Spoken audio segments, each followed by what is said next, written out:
Hello everyone, आज चाहिँ हामी इटरीको सोल्टी होटल जाँदैछौँ। त्यहाँ चाहिँ कन्टेन्ट क्रिएटर्सहरूको चाहिँ मेला लागेको रहेछ। सो हामी चाहिँ त्यतैतिर लाग्दैछौँ। आज चाहिँ हाम्रो गाडी नभएर हामी टेम्पोमै जाँदैछौँ।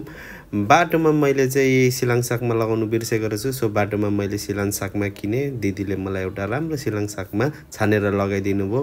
हामी सोल्टी होटलतर्फ लाग्यौँ।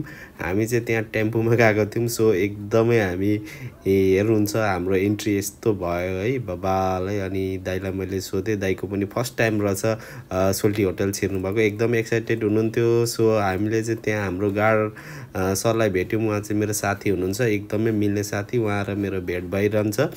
सो फाइनली हामी त्यहाँ स्क्यान गऱ्यौँ। सो स्क्यान गरिसकेपछि उहाँहरूले हामीलाई हातमा लाउने एउटा ब्यान्ड दिनुभयो र त्यो ब्यान्ड लगाउँदै म माथि इभेन्ट हलतिर लागेँ। हल पुग्दाखेरि त ओ माई गड, मान्छेहरू आइसक्नु भएको रहेछ। एकदमै धेरै मान्छे हुनुहुन्थ्यो।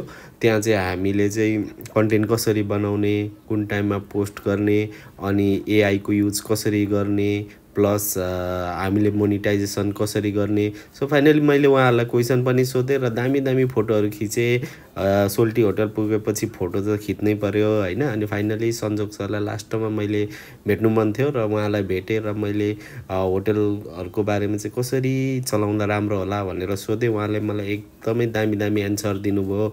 अनि फाइनली गाइज हाम्रो गाडी पनि आइपुग्यो। सो आजको दिन एकदमै नलेजेबल थियो। So guys see you next time है त।